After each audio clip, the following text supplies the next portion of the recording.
Shalom Javerim, esperando que todos se sientan bien, vamos a pedir para que quienes de vosotros o de nosotros estáis enfermos y o alguno de vuestros familiares os sanéis rápidamente y que la pandemia se vaya ya de nosotros.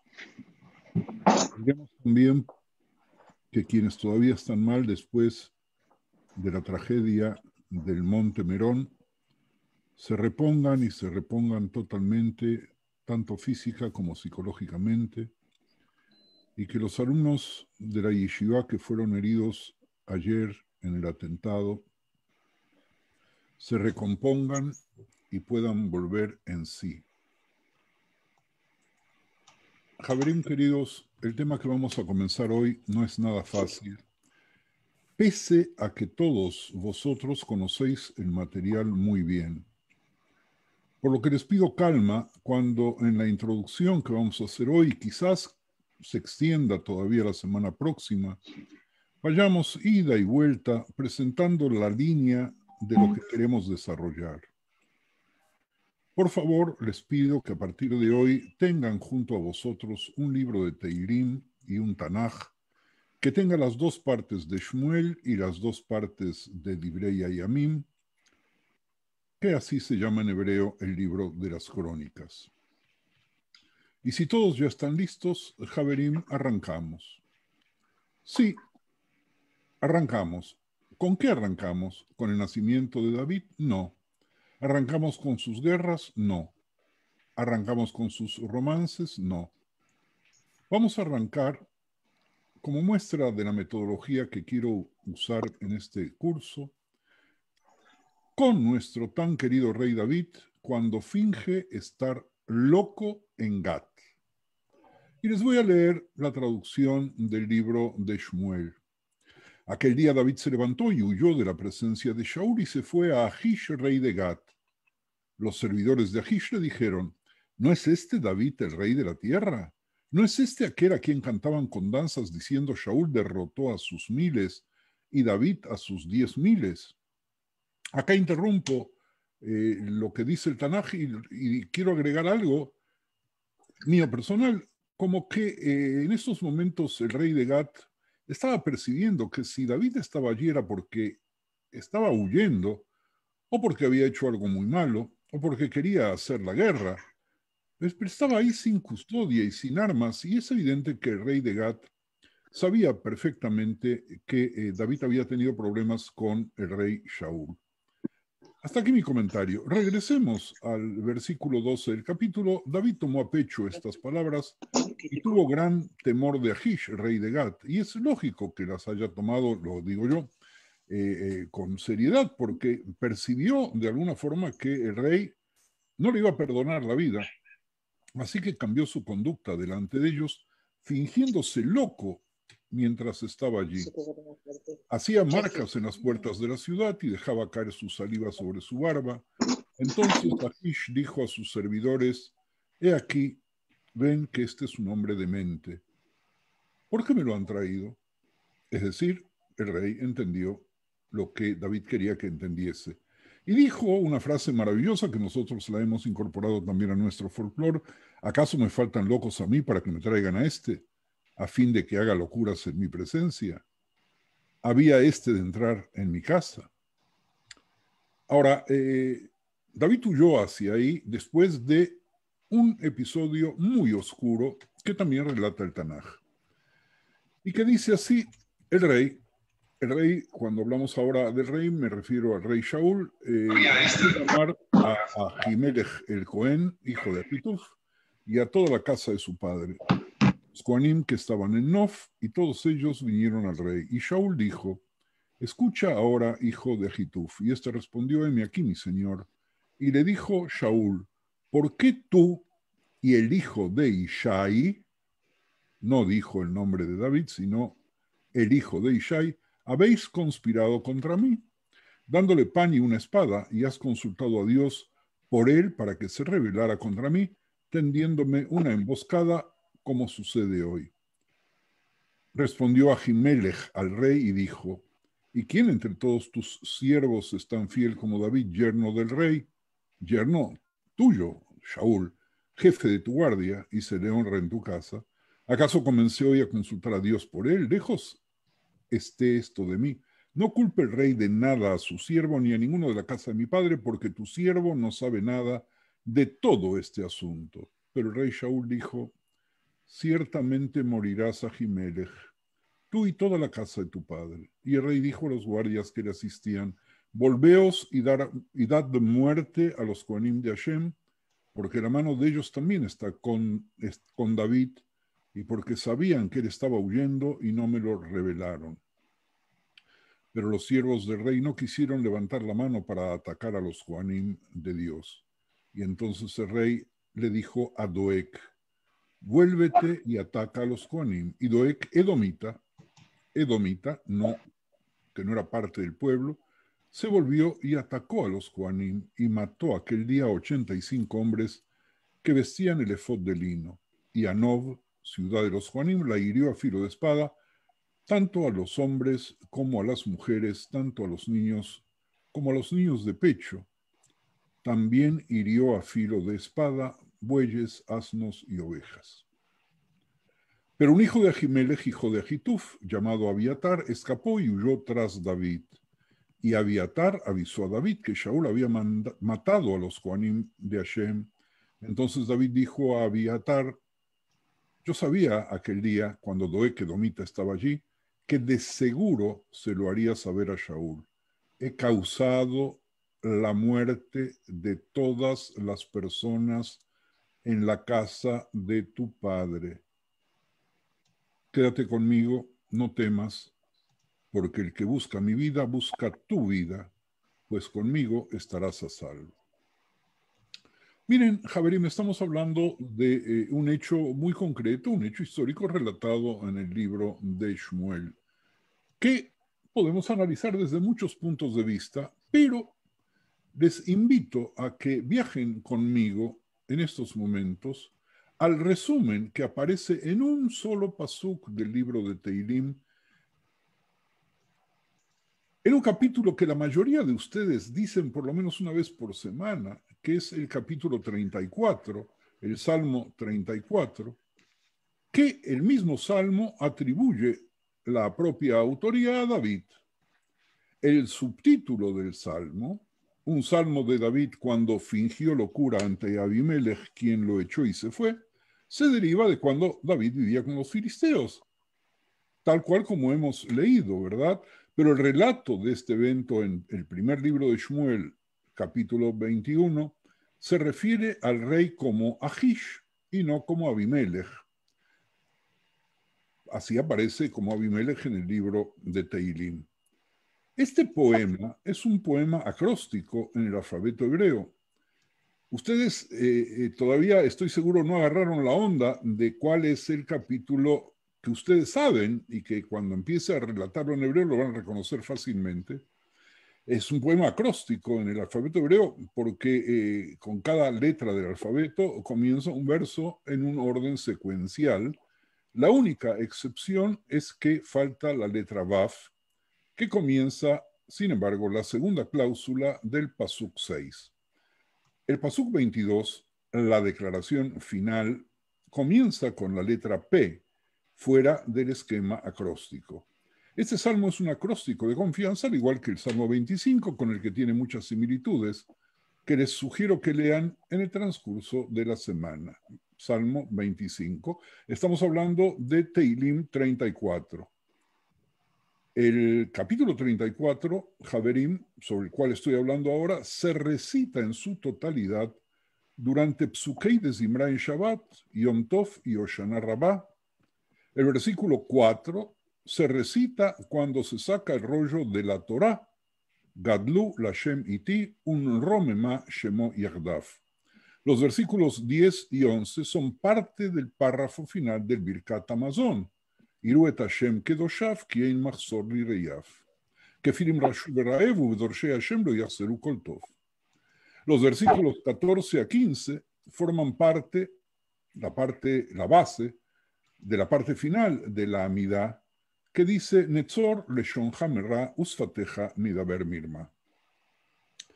Lo he hecho a propósito porque quiero que sientan dentro de vuestros corazones y dentro de vuestra mente cuál es la gigantesca presencia del rey David, de la cual nosotros no somos conscientes, aunque estemos tan familiarizados con el versículo. Y voy a, o con el capítulo, o con el texto, voy a leer el capítulo de Teilim 34 en Ivrit rápidamente para que vean de qué se trata. Seguramente algunos de ustedes ya lo descubrió, muchos de ustedes, y descubran que lo conocen de memoria, pero que si lo llegase a decir en la traducción, no lo van a reconocer. ¿Y por qué se debe eso? Porque cuando nosotros hacemos la tefilá y la hacemos en la Shona Kodesh, no siempre estamos sintonizados con lo que dice el texto. Y ese es un tema que hay que ver por separado, ¿verdad? ¿Hasta qué punto nosotros estamos traicionando al texto cuando no prestamos atención a lo que nos quiere decir? Porque perdemos la lección, ¿verdad? Así que lo voy a leer, o por lo menos una parte la voy a leer en Ivrit, tal cual como ustedes la conocen, y se van a reír solos. Y el texto dice así: לדוד בשנותו את העמו לפני אבימלך ויגרשהו וילך. חברים, ustedes lo conocen, לדוד בשנותו את העמו לפני אבימלך ויגרשהו וילך. Y el pasuk Bet empieza con la Aleph, abarja et Hashem bejolet tamid teilato befi. El pasuk Gimel empieza con la letra Bet, Bashem titalel nafshi, ishmeu anavim veismachu. El pasuk Dalet, que ya leí hace un instante, empieza con la Gimel, Gadlul Hashem iti un romema shemu yerdaf. El pasuk Hei, Darashti et Hashem ve'anani, umikol megurotai itzilani. El Vaf, Ibitu eilaf ve'naharu, aquí está el Vaf, con el cual no va a empezar el versículo 7, Ufneyem arichparu. El pasuk 7 empieza con la Zain, Ze ani kara va Hashem shamea, umikol tzarotaf oshio. El Het empieza con el Het, Jonem Malach Hashem, Savif Lireyaf, Vayichalzeu, y ya no tiene ningún sentido que siga leyéndolo en hebreo, porque entiendo que ustedes pudieron ya percibir lo que les quería mostrar así gráficamente, casi brutalmente, rompiendo con todos los criterios didácticos que me enseñaron desde que era joven. Y este capítulo tiene el pasuk 13 tan hermoso, Mi aish hafetz chaim, oef yamim lirotov, netzor leshoncha merra, usfateja midaber mirma, que entonamos muy bonito, sur merra, basetov, etcétera, etcétera.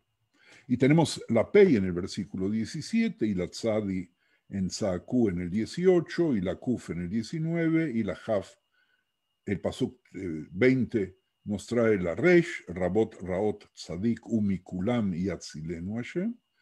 Luego Shomer, Kol Atzmotai, Achat Meena lo Nishbara, Pode Hashem Nefesh Abadaf.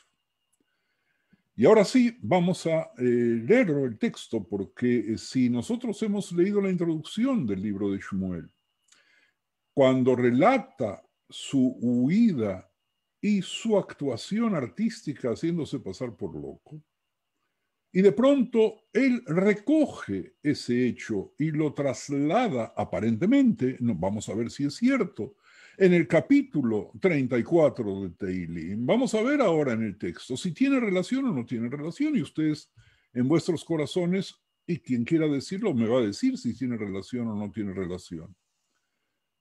En hebreo dijimos, le David beshanotó etamol ifne Abimelech vaigarsheu vailech, de David, cuando transformó su cordura delante de Abimelech, quien lo expulsó y se fue. Evidentemente hace referencia a lo que oímos al principio cuando fingió locura. Y Teilim luego dice, bendeciré a Hashem en todo tiempo. Su alabanza estará de continuo en mi boca. En Hashem se gloriará mi alma. Lo oirán los mansos y se alegrarán. Engradeced a Hashem conmigo y exaltemos aún a su nombre. Busqué a Hashem, él me oyó y me libró de todos mis temores. Los que miraron a él fueron alumbrados y sus rostros no fueron avergonzados.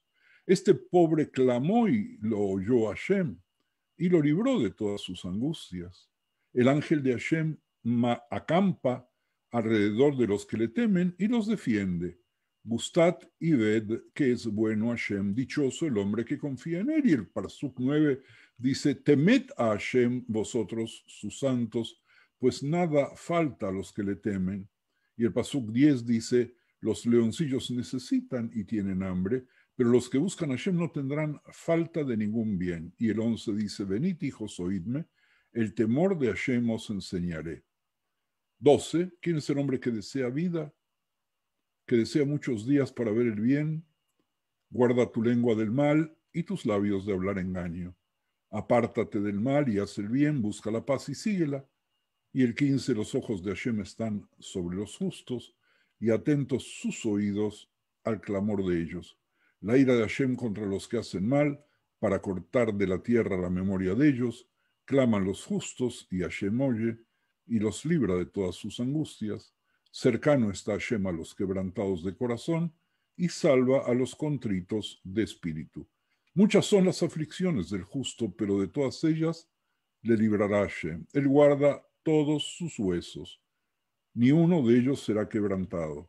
Matará al malo la maldad, y los que aborrecen al justo serán condenados. Hashem redime el alma de sus siervos, y no serán condenados cuantos en él confían. Ahora sí, si alguno de ustedes quiere decirme si hay algún tipo de relación entre lo que leímos de Tehilim y el título de este capítulo, o si el título o subtítulo, como lo quieran ver, está totalmente desconectado y solamente nos presenta el arte espiritual del rey David como poeta divino.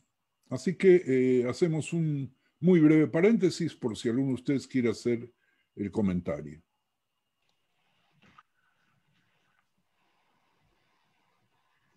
No veo manos.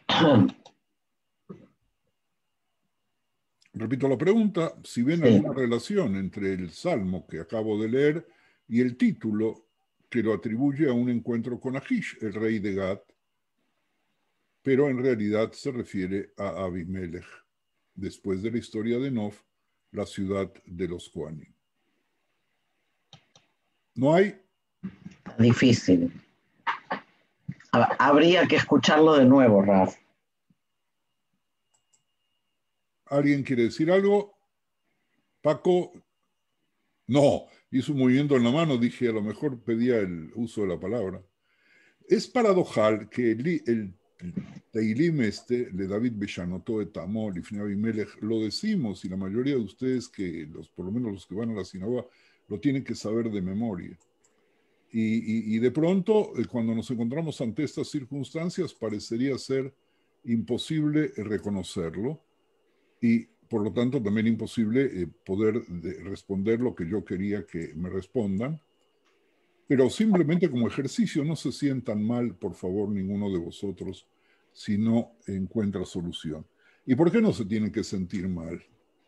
Porque no hay un acuerdo sobre que pueda contestar lo que he preguntado. Y tenemos aquí frente a nosotros por lo menos 3 posibilidades de interpretación. La primera y más fácil es que no existe ninguna conexión entre el título referido a la locura o la pérdida de cordura de David y el texto de la poesía. La segunda respuesta que podría haber escuchado es que existe una conexión, pero este capítulo de Tehilim también podría decirse en cualquier otro contexto de acción de gracias. ¿Me siguen? Y la tercera postura sobre este tema es que el Salmo se refiere específicamente al evento de David en el que Dios lo salvó de Ahish, que aquí aparece, repito, como Abimelech. Tras esta salvación, da gracias a Dios. Pero si fuese correcta esta interpretación, no se conforma con dar gracias a Dios, sino que a partir de lo que vivió entre los filisteos, a partir de lo que vivió frente al rey Shaul y frente a la actitud de Doeg el edomista que mata a los Kohanim de la ciudad de Nof, y no solamente a los Kohanim, sino mata a todo lo que se mueve, el rey David saca conclusiones. Y el rey David se convierte en un poeta pedagogo que saca las conclusiones, las escribe poéticamente con una belleza irreproducible por nosotros los simples mortales, porque estas conclusiones sirven para que él cambie su ser. Si fuese esta la respuesta correcta, descubrimos aquí la grandeza de David Melech Israel, que nos trata de enseñar algunas cosas. La primera de ellas: mantén tu lengua alejada del mal y tus labios de hablar engañosamente. David en Teilim, que es el mismo que David de Shmuel, se compromete a no mentir. 2, apártate del mal, pero no es suficiente apartarse del mal, sino haz el bien. Pide la paz y síguela. No alcanza con pedir la paz, no alcanza con proclamarla, sino que hay que hacer un proceso para trabajar sobre ello. David se compromete a no luchar contra Shaul en este capítulo de Teilim y a seguir el camino de la paz a partir de ahora. Y así lo hará más adelante durante su vida.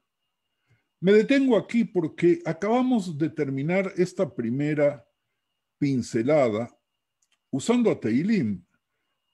Y de este Teilim podemos aprender casi todo sobre David.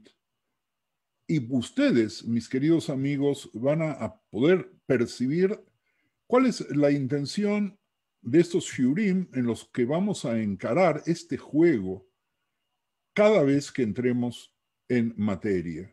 Y espero entrar en materia, nunca lo podemos saber, en 1 o 2 semanas.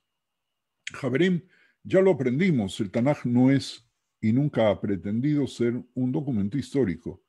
Es una obra de teología, de derecho, de ética, de literatura, pero ciertamente contiene una gran cantidad de información histórica que no tenemos que pasar por alto así simplemente.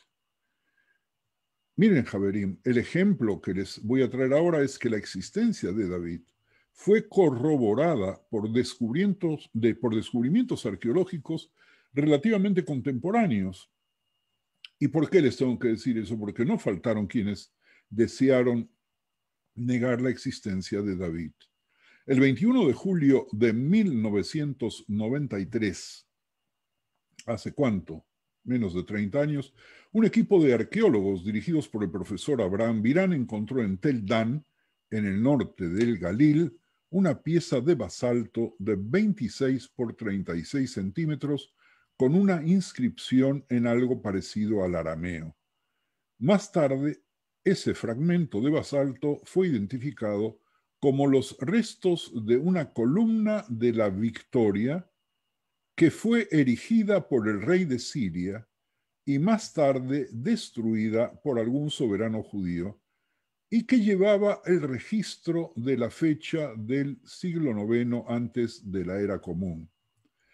Después de la conquista se supone que fue de Israel lograda por David y lleva a ese fragmento de basalto la mención de Beit David, la casa, o si se quiere traducirlo mejor, la dinastía de David. Esta es la primera evocación relativamente contemporánea jamás encontrada antes sobre el rey David. Indica no menos que un rey llamado David había fundado una dinastía en Israel en ese momento, coincidiendo plenamente con los cálculos que se habían basado en el Tanaj.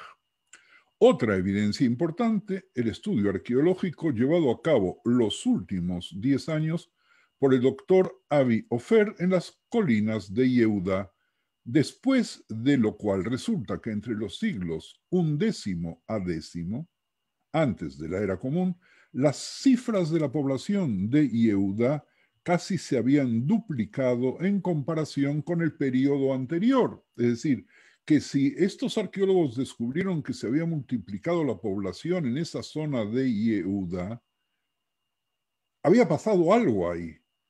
Y ellos usaron el índice que se llama de la regla de rango-tamaño, un método para analizar el tamaño y la ubicación de los sitios residenciales cuyo propósito es evaluar en qué medida estaban compuestos por grupos autónomos.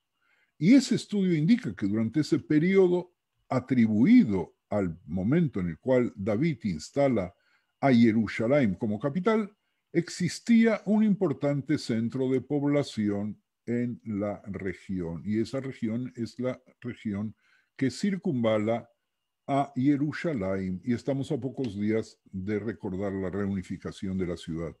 Por lo tanto, Javerín, tenemos algunas pruebas irrefutables en el siglo X antes de la era común, cuando David estableció una dinastía en las colinas de Yehudá, que se había duplicado en ese momento, estaba evidentemente concentrada en un sitio ocupado durante varias generaciones, es decir, que había una población durante varias generaciones. Era un lugar suficientemente importante como para ser mencionado en los documentos egipcios de la época. Todos estos hechos coinciden 100% con el relato bíblico. Haremos una síntesis de lo más importante de las acciones de David antes de hacer la introducción al ciclo. Vamos a concentrar en pocas palabras lo que ustedes ya saben, pero que es importante ordenar un poco en la cabeza. Hagamos un repaso de quién era David. Alef fue el segundo rey de Israel, según el primer Divrei Yamim, capítulo 2, 15, el menor de los 7 hijos de Ishai de Betlehem, o según el primer libro de Shmuel, capítulo 16, Psukim 10 y siguientes, y según el capítulo 17, Pasuk 12, el menor de 8 hijos.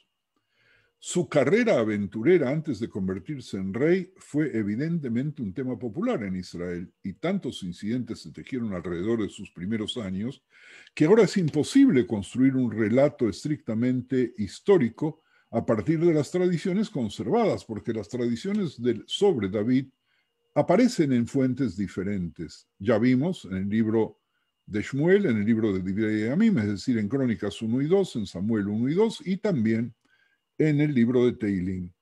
Todos sabemos que David cuidaba las ovejas de su padre y encontró oportunidades para demostrar que era un luchador intrépido. Además, se destacó por su talento poético y musical, y estos talentos personales determinaron su futuro. Rey poeta, rey músico, rey espiritual, rey sanador que cuando su antecesor, el rey Shaul, cayó en su melancolía incurable, David fue llamado a la corte para animar al abatido rey tocando el arpa, y Shaul se encariñó tanto con el joven que lo eligió como su escudero, cuando uno de los cortesanos sugirió: conozco a un muchacho que sabe tocar el arpa, es valiente, hábil guerrero, sabe expresarse y es de buena presencia. Qué descripción impresionante aparece en el libro de Shmuel. Valiente, hábil guerrero, sabe expresarse, de buena presencia. Pero lo más importante que dice el libro de Shmuel es que el Señor está con él. Su padre es Ishai, de Betlehem. Esto aparece en el primer libro de Shmuel, capítulo 16, versículo 18. Javerim, durante las guerras con los filisteos que ocuparon la mayor parte del reinado de Shaul, David se distinguió tanto que atrajo la atención de todo Israel.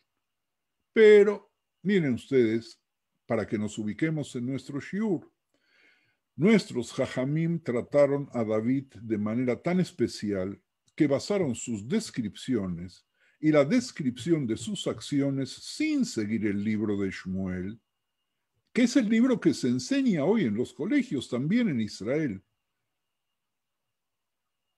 ¿Qué hicieron los jajamim? Lo enriquecieron a David, a la personalidad de David, de mil maneras. Veamos un ejemplo esclarecedor antes de continuar, porque estamos recién en el ingreso a la introducción del tema.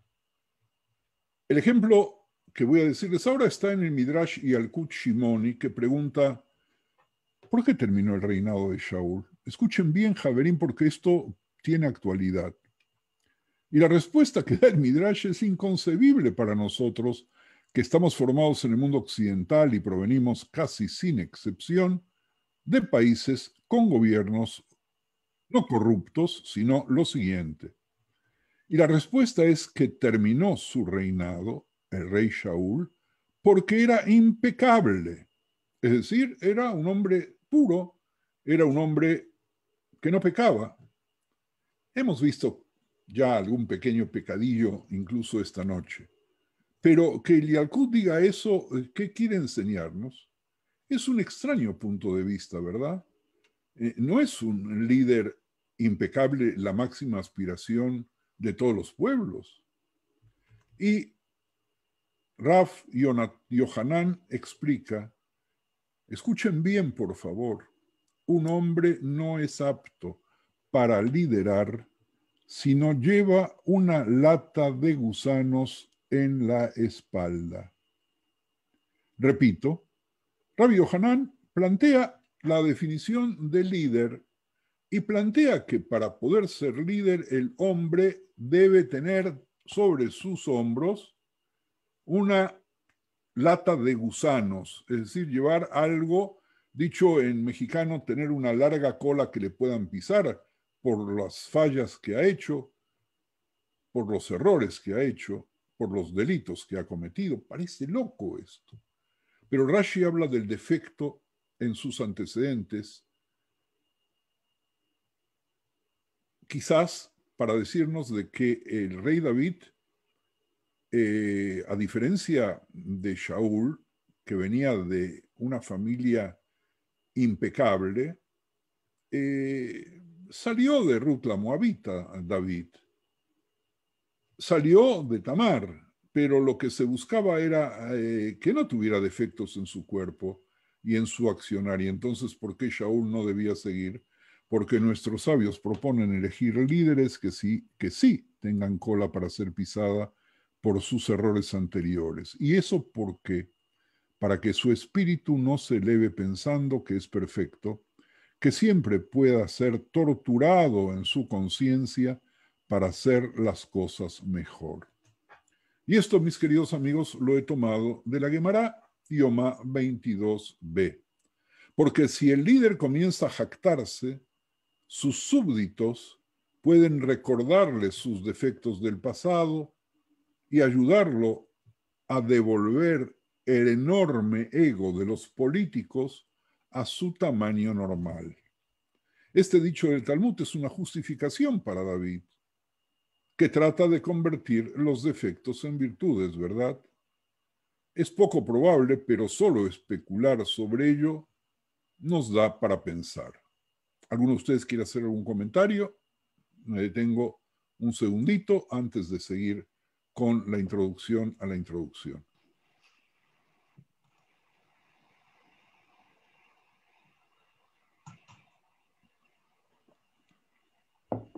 Miriam, por favor. Ten que abrir los micrófonos.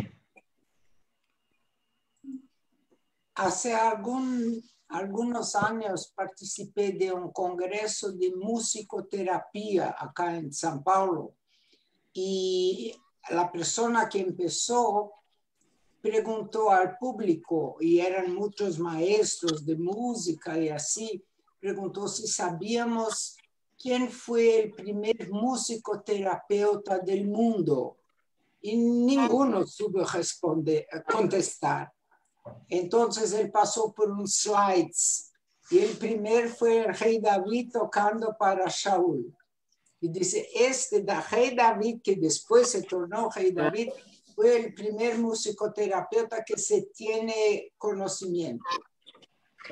Miriam, hace apenas unas semanas atrás habíamos hablado de otro terapeuta, terapeuta en familia, que fue Yosef. Es decir, que en nuestros libros sagrados nos traen muestras de qué manera maravillosa se puede usar el arte para curar los dolores, particularmente en el caso del rey Shaul, que como vimos sufría de una melancolía incurable y que tenía un delirio persecutorio, particularmente de quien era su más fiel seguidor, que además fue su yerno. ¿Alguien más, Javerín? Yo, Alicia. Bacallán. Bueno, lo que ha dicho el rap da bastante que pensar, ¿no? Lo de la lata de gusanos y recordar que la persona no es perfecta. El problema de muchos líderes y que ahora está en franco estado de descomposición, creo que como los gusanos, es que creen que están más allá del bien y el mal y que son perfectos. Y no solo de los líderes, sino de amigos, de gente conocida, que la humildad, el pedir perdón, el aceptar sus defectos es mucho más difícil que culpar al otro, ¿no? Cuando juzgas permanentemente a los demás. Entonces a mí me hace pensar en algo que está pasando ahora, ¿no? Como que en toda esta situación de pandemia hay que pasar del ego liderazgo, del yoísmo, al ecoliderazgo, al pensar en los demás y la comunidad. Y bueno, creo que en ese sentido, no sé si la idea es mostrar lo pionero que ha sido el rey David. No, lo que me importa mostrar, Alicia, y esto es obviamente para todos, es ver de qué forma el contexto de los estudiosos se refiere a la persona del rey David. Es decir, todavía no hemos llegado a David, todavía no hemos podido descifrarlo, ni siquiera lo hemos presentado en el grupo, como si fuera un miembro más del grupo y decir, bueno, a ver, David, preséntate, ¿qué puedes hablar de ti? Porque aquí aparece y el Talmud va brincando entre los textos maravillosos de Tehilim, como lo hemos visto, y los textos aparentemente históricos y fríos del libro de Shmuel y del libro de Divrei Yamim. Es decir, y lo importante, como siempre en nosotros, es que nosotros saquemos nuestras propias conclusiones, tal cual como Miriam lo hizo y tal cual como Alicia lo hizo. Si no hay nadie más que quiera hacer un comentario, arrancamos nuevamente con la clase. Adelante, Raf. Ok. El rey David es la figura bíblica más defectuosa y al mismo tiempo más carismática. Está muy viva en nuestra memoria colectiva. Tiene el mayor número de títulos entre los que se mezclan los virtuosos y los menos virtuosos. Por otro lado, David también es todo un villano. En la guerra en las montañas de Gilboa cruzó las líneas y luchó con los filisteos. Luego estuvo con Bathsheba. Y no solo eso, ordenó que su esposo Uría fuera enviado a morir en la guerra. Javerín, lo dejo esto ahí suelto porque la Gemara nos dice una y otra vez que quien cree que David es un pecador no sabe lo que está hablando. Pero nosotros vamos a ir viendo por qué la Gemara nos dice eso, de dónde sacó eso y cómo puede confrontarse con el texto de Shmuel que nos presenta a un David muy poco idealizado. Por otro lado, es cierto que David pagó por sus obras o que sus malas obras le trajeron una recompensa muy dura que muchos relacionan con sus propias actitudes. Recordemos, Javerim, sobre la familia del rey David. Su hijo Absalón se rebeló contra él y tuvo relaciones sexuales con sus concubinas o amantes delante de él en la azotea del palacio. Su otro hijo Amnón violó a Tamar, hija de David y media hermana, a su media hermana. Y al mismo rey David, que deseaba construir el templo de Jerusalén, se le negó ese honor que pasó a su hijo Shlomo. ¿Y por qué? Vamos a tratar de elucubrarlo. Para que puedan tomar el pulso de nuestras reuniones, voy a comenzar la lectura de un texto que todos conocen y que espero otra vez sorprenderles, pero sorprenderles con algo que ustedes conocen. Fíjense en ustedes lo que está escrito en el primer libro de Shmuel 45-47. Tú vienes contra mí con espada, lanza y jabalina, pero yo vengo contra ti en el nombre del Señor Todopoderoso, Dios de los ejércitos de Israel, a quien has desafiado. Este día el Señor te entregará en mis manos, te mataré y te cortaré la cabeza. Hoy mismo daré los cadáveres del ejército filisteo a las aves y los animales salvajes, y todo el mundo sabrá que hay un Dios en Israel. Todos los aquí reunidos sabrán que el Señor no salva a espada ni a lanza, porque la batalla es del Señor y Él los entregará a todos en nuestras manos.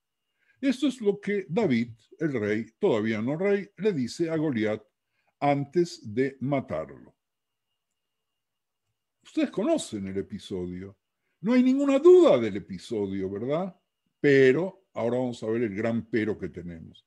Haber leído sobre David y Goliat es excelente presentación del tema, como veremos más adelante, porque estudiar de adultos al rey David, uno de los paradigmas de nuestra historia, es un desafío y una aventura. Hablaremos sobre David, un hombre hecho a sí mismo con una habilidad excepcional y un carisma único. Brillante, pero defectuoso. Quizás David llegó a ser tan fascinante. Adivinen por qué. Porque no era perfecto. No era un santo. No tiene nada que ver con los modelos de santidad que establecieron otras naciones, otros pensamientos, otras religiones. David fue fascinante quizás porque no era perfecto, pero siempre trató de hacer la voluntad de Dios. Hablaremos en este curso de Shmuel, un profeta astuto, hacedor de reyes y gran consejero. Hablaremos, ya hemos hablado de Shaul, el primer rey, el rey que David traicionó y reemplazó. Hablaremos de Mijal y Jonatán, hija e hijo de Shaul, otros hijos de Shaul. Ambos amaban a David. Hemos hablado de Absalom, carismático hijo del rey David, de Bathsheba, madre del heredero Shlomo. Por un lado, todos sin excepción conocemos a David Melech Israel Jai Bekayam. Por otro lado, su figura es tan polifacética que siempre nos encontraremos con sorpresas para desentrañar sus actitudes y rescatar lo importante de su figura. David se menciona, Javerim, más de 1000 veces en el Tanaj, 1000 veces. El nombre de David aparece tanto que, según algunos estudiosos de la Biblia, nuestra religión debería llamarse davidismo, debido al papel esencial del rey David en la historia y en la teología. Hemos visto el capítulo 34 de Teilim, que es todo un tratado de ética. Capítulo 34, el tratado de ética, conectado o desconectado con su locura, pero tratado de ética al final. Leímos hace unos minutos sobre su lucha con Goliat, que todos conocemos, pero oigan bien, Javerim, es posible que David no haya matado a Goliat. Están sentados. Voy a repetirlo. Javerim, es posible que David no haya matado a Goliat.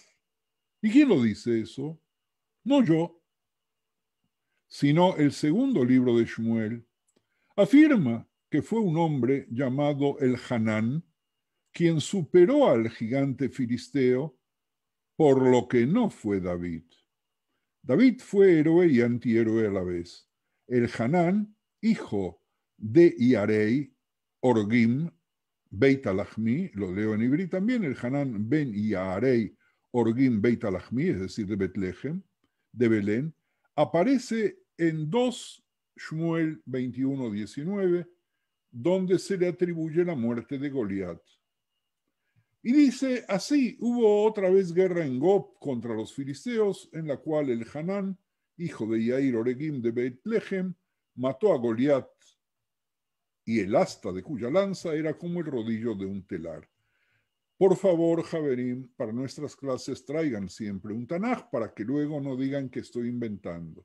Si alguno lo trajo, por favor, ábranlo en Shmuel 2, es decir, en el segundo libro de Shmuel, capítulo 21, Pasuk 19.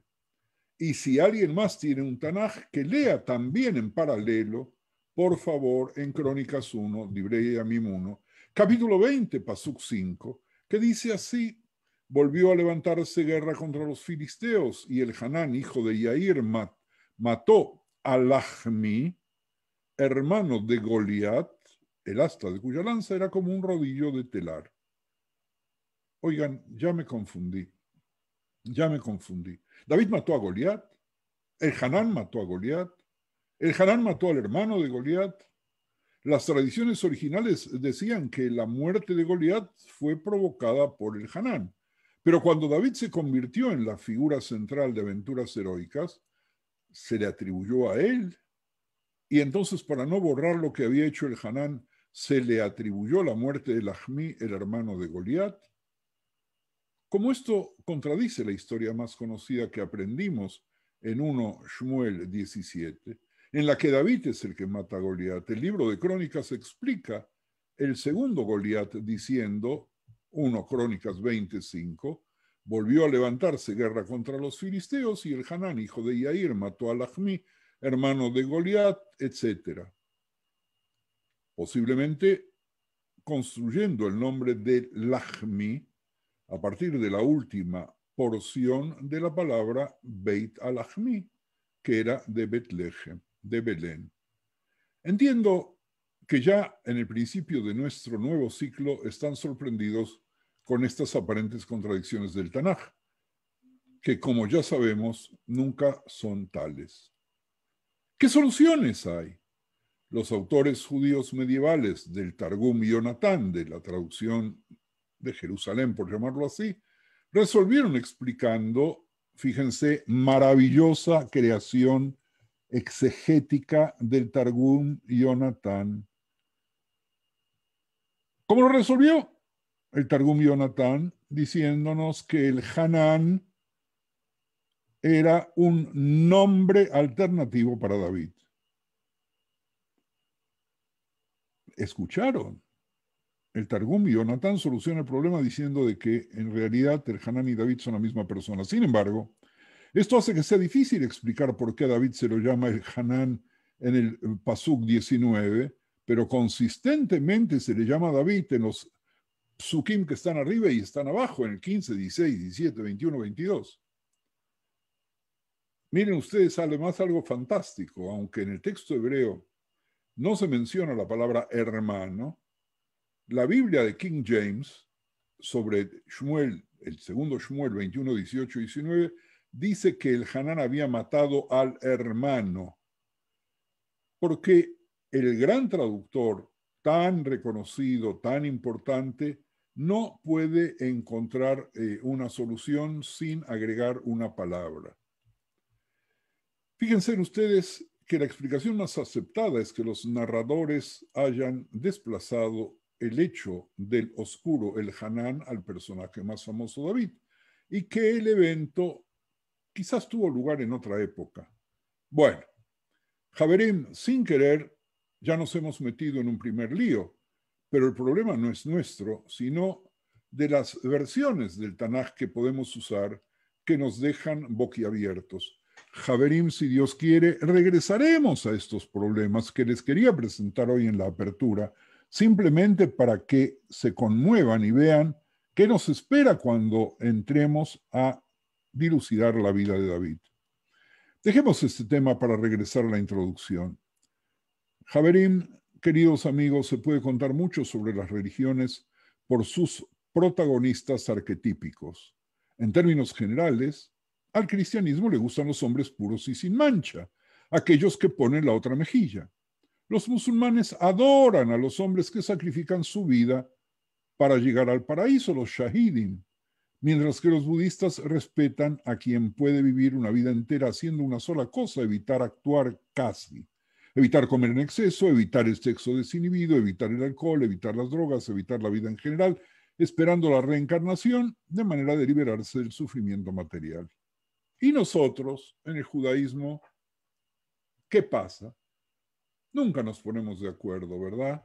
Siempre nos preguntamos, pero bueno, ciertamente a nosotros nos molesta el carácter del mártir agonizante.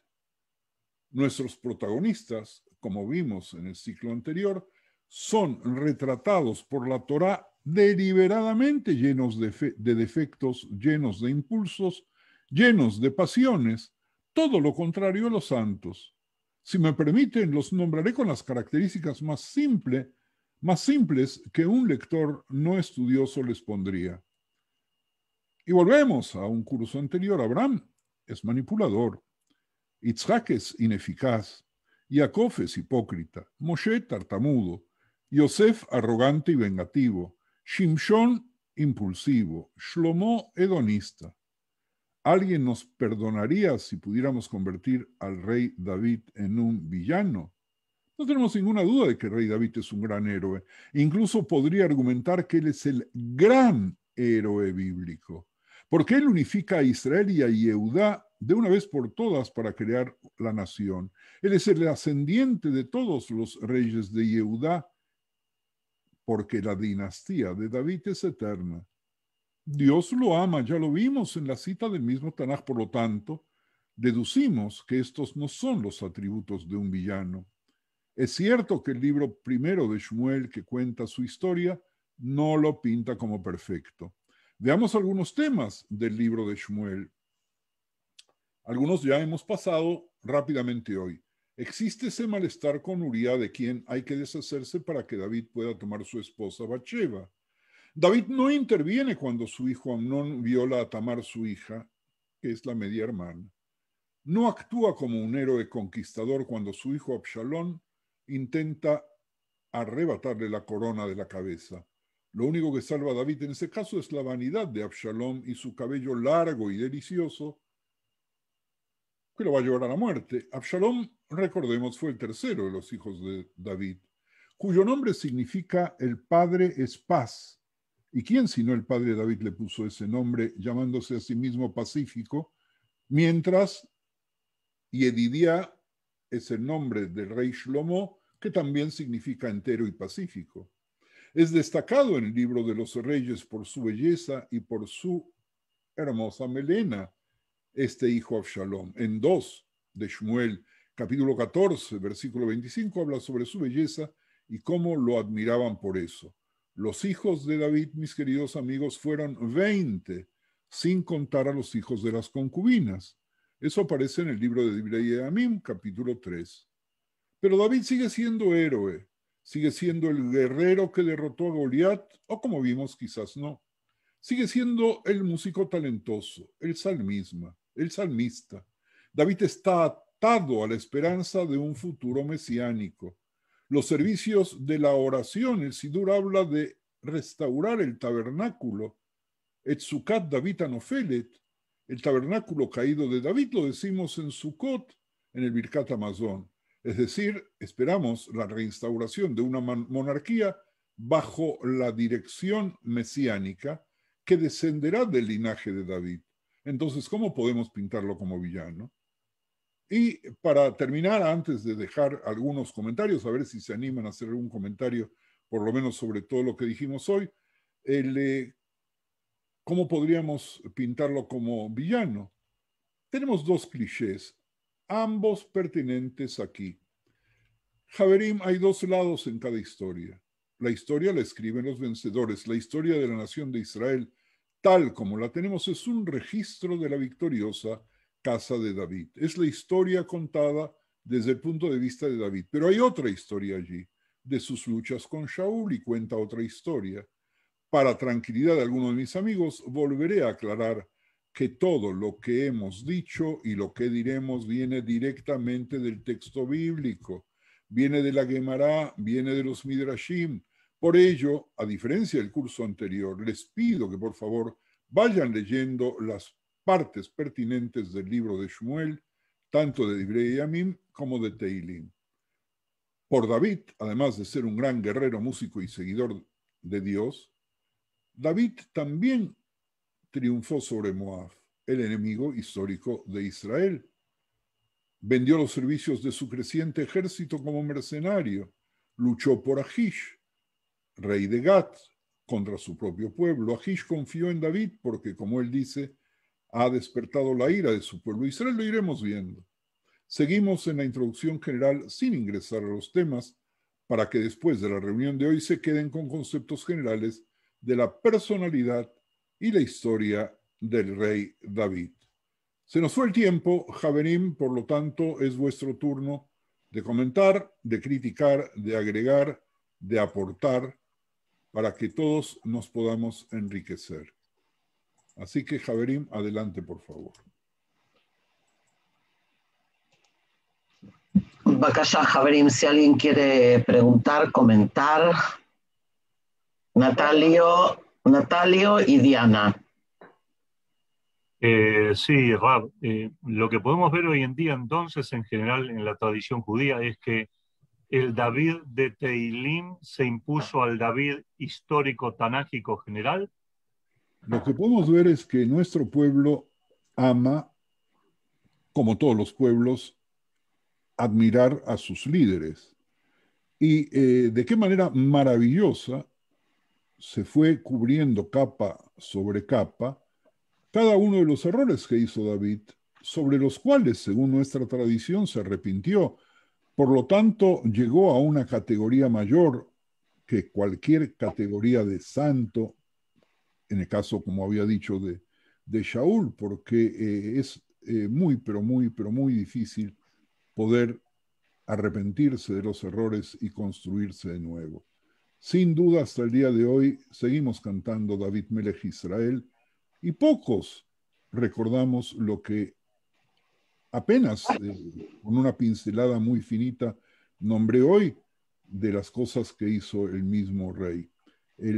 Nuestra memoria colectiva, nuestro amor está con David. Y eso es algo muy bonito. Pero eso no quita que no podamos analizar, desnudarlo y ver qué hay detrás de él y detrás de cada una de sus actitudes.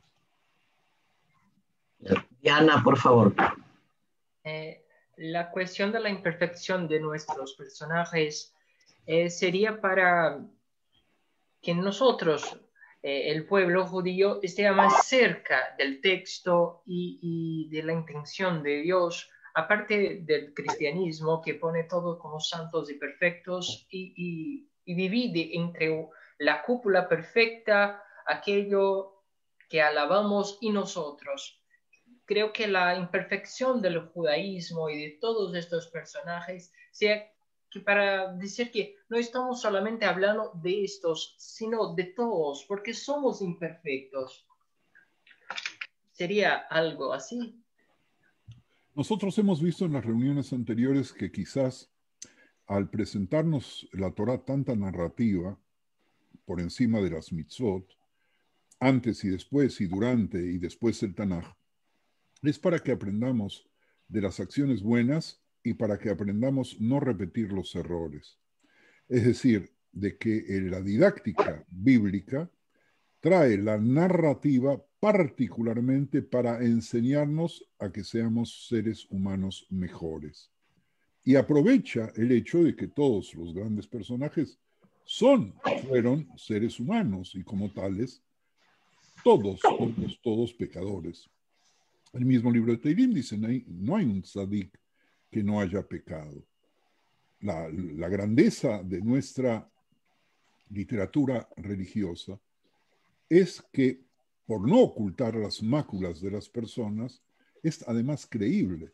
Porque si nosotros vemos las aventuras de los superhéroes, ahora en los dibujos animados y antes cuando yo era joven, en las revistas que comprábamos de Superman y todo lo demás, todos eran perfectos. Y era obvio que eran personajes inexistentes, eran falsos, porque todos nosotros tenemos alguna mancha, o dicho en las palabras que usamos hoy, una cola para pisar o una bolsita acá con todo tipo de culebrones. Galia, un minuto. Galia y después Sam. Sí. Bueno, creo que es muy pronto, muy temprano para sacar conclusiones porque recién estamos en la introducción de la introducción. Pero a mí me queda como título o pensar un poco el Midrash de Yalkut Shimoni que dice ¿por qué se terminó el reino de David? Y nos hace una respuesta que sabemos que es... No, el reino de Shaul. El reino de Shaul. El reino de Shaul. Por eso a mí no me cerraba. Por eso no cerraba. Claro, entonces de estaba... Shaul, no de David. Perfecto, igual no gracias cierra. Jorge. Igual no cierra. Igual no cierra. Tal cual. Pero bueno, listo, no digo más. Gracias. Ya, Sam. Bueno, Rabino, yo no sé cómo va a seguir desarrollando la temática, pero me parece que hay un elemento de contextualización importante que tiene que ver con esto de la perfección e imperfección, que es que David aparece para reemplazar a una dinastía que se portó mal. Es decir, hay un entorno muy particular aquí, ¿no? Entonces hay un rey que le ungen, que es Saúl, y le tienen que quitar del medio porque no se comporta. Pero es que David tampoco termina de una manera extraordinaria porque se le impide hacer el templo. Es decir, que en algún sitio, yo estoy de acuerdo que el personaje es extraordinario en cuanto a esos vaivenes que tiene y a esas crisis espirituales que tiene, que le hacen ser tan sensible y modélico en cuanto a su teshuvá, pero hay una que me parece extraordinario el que tengamos personajes que puedan pasar de una situación tan alta a otra situación menos alta, y que por lo tanto son humanos por eso. Yo creo que eso es fundamental, porque en el cristianismo se ve a los santos desde muy lejos como personas a las cuales no se puede alcanzar, es decir, son irreales prácticamente, cuando la realidad es que algo tenían que, o sea, son humanos, pero se transforman en irreales por la aureola que se les pone. Nosotros no, y existe el final, es decir, a Moisés tampoco se le deja entrar en la tierra prometida. Es decir, esa es la grandeza y miseria de nuestros héroes, es que en algún nivel hay castigo para ellos también. Hay algo más que no está en este contexto, pero que en tus palabras nos pueden servir para ilustrarlo. El judaísmo histórico es antimonarquista, es antimonárquico. El hecho de que el primer rey, el segundo rey, el tercer rey y los que siguieron fueron fracasando y pecando y yendo para arriba y yendo para abajo, no hace más que confirmar el preanuncio que había hecho Shmuel cuando el pueblo pide monarquía. Y recuerda lo que ya la Torá de alguna manera dejó entrever, pero que nosotros no quisimos leer perfectamente.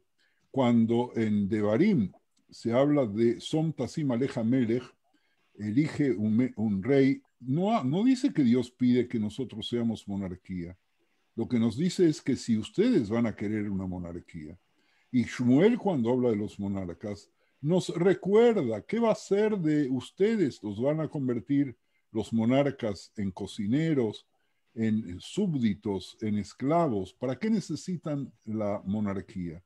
Y era evidente que Shmuel estaba mal predispuesto para la unción, empezando por Shaul, que como personaje tan humilde, Nehba el Akeilim, ni siquiera aparecía por ningún lado. En una de las próximas clases vamos a retomar de qué manera Shmuel encuentra a David.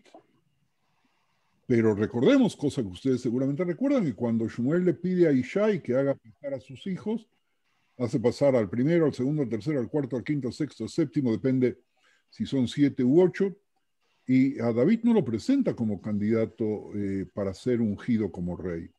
Es decir, hay aquí una cantidad de mensajes crípticos escondidos que nos tienen que hacer reflexionar el contexto general en el macro. Por otro lado, hace unos instantes, querido Sam, hablamos de David como héroe y antihéroe.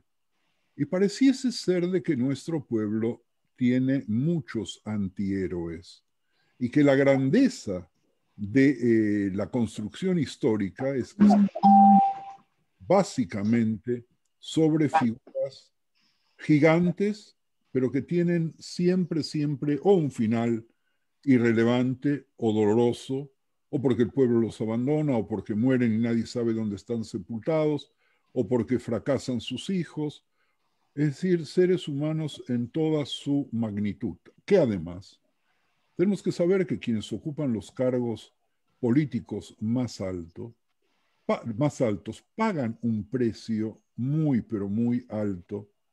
Miren, aquí hoy estamos reunidos gente de muchos países y solamente les pido que pasen revista a los hijos de algunos presidentes de vuestros países o de los primeros ministros de vuestros países y van a darse cuenta cómo en vida, todavía hoy mismo, vayamos a Estados Unidos, vayamos a Argentina, vayamos a Israel, vayamos, recorramos el mapa político y vamos a darnos cuenta de que quien decide sojuzgar a los demás pierde irremediablemente por una cantidad de cosas. Hay una cantidad de mensajes que nosotros vamos a intentar ordenar, porque vamos a intentar hacerlo, porque nadie lo ha hecho, tratando de responder las preguntas que acaba de hacer Sam, que son muy profundas y muy claras.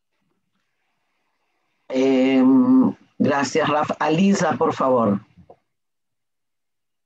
Sí, quería, porque Raf, mencionaste el tema de Uria, ¿no es cierto? Y el tema de Amnón y el tema de Absalom. Y acá aparece también algo que tal vez hoy al hombre le cuesta por sí mismo reconocer sus errores, porque entra la figura profética, ¿no? En el caso de Natán, ¿no? Con el relato de Kibsat Arash, de la oveja, del rico y el pobre. En el sentido, porque es cierto que David reconoce, ni bien el Naví hace el relato, pero ahí hay, como decía recién Sam, reconocernos siempre implica la absolución del hecho, porque le dice, la espada no saldrá de tu casa, ¿no? Le dice Natán. Sí. ¿No? Y en ese sentido, me parece que también es interesante para el aquí y el ahora ver qué pasa con esa figura, digamos, profética que alertaba en esa concepción monárquica, ¿no? Donde siempre había una figura que advertía. Alisa, nosotros hoy día no tenemos profecía, la profecía se acabó, pero tenemos personas que se animan desde la prensa, desde la sociedad, a criticar, y los profetas no les fue bien. Si alguna vez nos sentamos a estudiar los profetas de Israel, vamos a darnos cuenta cuán grande fue su sufrimiento, cuánto dolor tuvieron, cómo fueron perseguidos por el mando y el gobierno. Así que son temas sumamente actuales que nos siguen en lo largo de la historia. Yo ¿puedo? Una cosa pequeña que me imagino que lo vas a desarrollar también en las próximas clases, pero creo que hay un elemento interesante en el tema de la teshuvá. O sea, David se arrepiente, no es el mejor término, pero digamos, de sus acciones. Sin embargo, igual es... digamos, igual merece un castigo. Creo que esta dinámica entre que la teshuvá no absuelve, que la teshuvá no borra, es sumamente interesante cuando la pensamos también en acciones tan significativas como la de los líderes. Tampoco, por lo tanto, para nosotros que somos mucho más pequeños. La teshuvá nos permite poder seguir adelante y nos hace a lo mejor elevarnos un poco más, pero no borra lo acontecido, no hay tal cosa, borrar. No, pero hay algo que hay que tomar en cuenta, que nosotros estamos pensando siempre en la inmediatez del castigo por los errores. Y no hay nada más lejano al pensamiento, por lo menos bíblico, que esa inmediatez. Nosotros pensamos, bueno, tú hiciste algo, es decir, comiste hongos en mala calidad, te va a agarrar un patatús y te va a doler la tripa durante mucho tiempo. No es así. Con las acciones humanas, con teshuvá o sin teshuvá, las consecuencias se llevan. Hemos visto, sin responder o utilizar el pensamiento de que los hijos tienen que pagar por los padres, qué desastres hubo en la casa del rey David, qué desastres hubo. Y cómo el rey David no supo, gran monarca, pero no supo gobernar su propio hogar. El caos era total, el caos que a nosotros, Dios libre, nos sucediese algo de lo que le sucedió a él con sus hijos, nos moriríamos de vergüenza, no saldríamos a la calle, cambiaríamos de nombre, nos haríamos la cirugía estética, cambiaríamos de país, y sin embargo a David le dio. Y ese sufrimiento también consolida, y Dios no da castigos, no da por lo menos sufrimientos para quienes no lo pueden responder, no los pueden aguantar, no los pueden resolver, no se pueden elevar sobre ellos. Y por otro lado, no hay ninguna duda de que el dolor, el sufrimiento y el fracaso son profesores extraordinarios para la vida, y que el éxito económico, profesional, los grandes títulos nobiliarios, las grandes acciones, el lujo, la ropa y todo lo demás no ayudan a que el ser humano sea mejor, particularmente cuando es pequeño. Bueno, ¿hay alguien más? Déjame ver que hay muchos cuadraditos aquí. Cuadraditos, las personas que están en el curso no son cuadraditos. Bueno, pero en la pantalla yo veo cuadraditos, redonditos, hay muchos redonditos. Si alguien quiere hablar, simplemente es ahora, abrir micrófono y hablar. Miriam. Sí, solamente de toda la relación esta de las cosas que David hizo, no oí sobre la compra de él de Jerusalén como capital. Miriam, estamos apenas en los primeros 2 renglones del de la introducción. Okay. Estamos en la introducción de la introducción, estamos en el prólogo. No hemos empezado ni siquiera a respirar a David. Solamente les quería demostrar un poco de desde cuántos ángulos vamos a tratar de verlo. No hemos hecho un relato del rey David desde su nacimiento hasta su muerte. Tampoco lo podríamos hacer en 1 hora, pero tampoco sé si vamos a tocar todo, porque la vida es corta y el tema de David es muy largo y podríamos estar ahí muchísimos meses.